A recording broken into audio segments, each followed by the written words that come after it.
Kahit na maraming kasalanan ang ginawa ni dating Pangulong Duterte noon at kahit marami ang kanyang kabalastugan na ginawa sa ating bansang Pilipinas at kahit na maraming Pilipino ang kanyang winalanghiya at kanyang pinatay, ay marami pa rin sa kanya ang humahanga, umiidolo at ang ilan sa kanya ay gusto pa siyang gawing national hero. At mayroon pa ngang nagsasabi mga idol na itong si Duterte di umano sa lahat ng mga Pilipino ay siya lamang di umano ang totoong Pilipino. At kung sino ang nagsabi nito ay walang iba kundi ang kanyang pinalaya at binigyan ng pardon na si Robin Hood Padilla. At hindi nyo ba napapansin mga idol na itong si Robin Hood Padilla ay walang ibang bukang bibig kundi mabait, mabuti, magaling itong si Duterte para sa kanya. Subalit para sa ating totoong Pilipino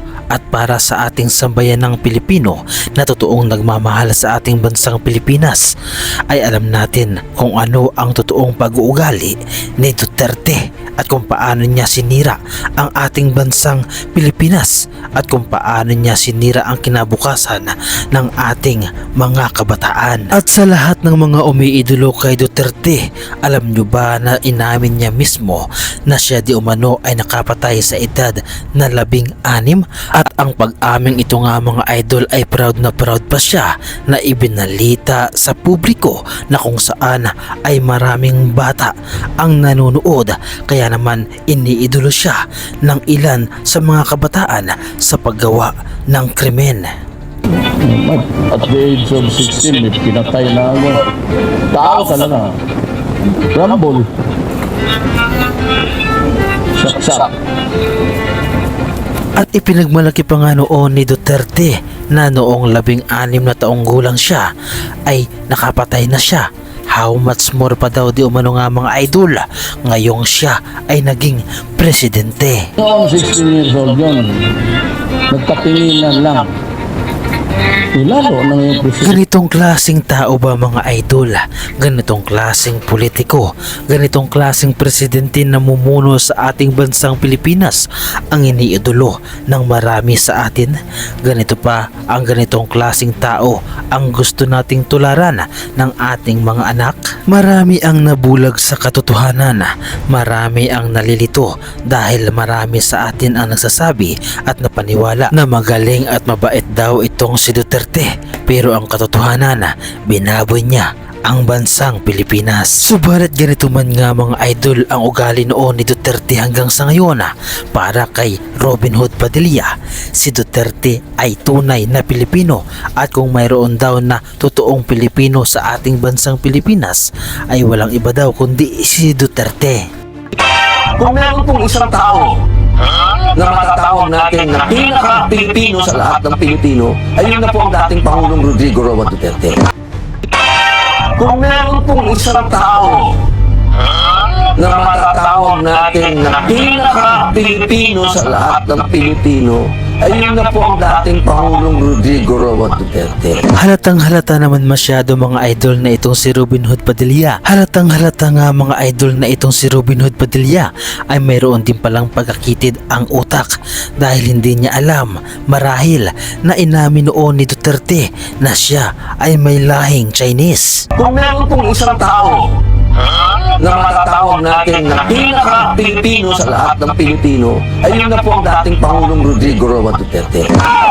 Chinese. Chinese. 国小主席习近平，出席菲律宾的是王先生。 Minsan talaga mga idol ang pagiging panatiko at ang pagiging malaking utang na loob mula sa mga politiko ay nakakasira ng dignidad at pagkatao.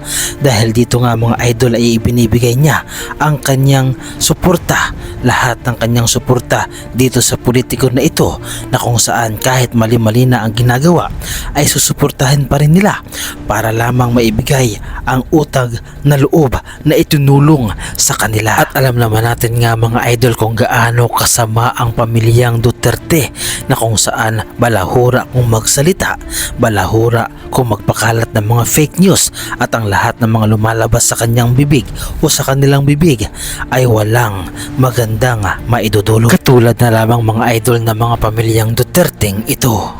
Isang ulo lang naman ang kailangan namin. Ang ulo ni Bongbong Marcos! Sinabi ko sa kanya, pag pinatay ako, patayin mo si BBM, si Lisa Araneta, at si Martin Dumas. No joke. Nagiging ako. Kayo ang patay ko! Dapat ang mayor muna ang mauna.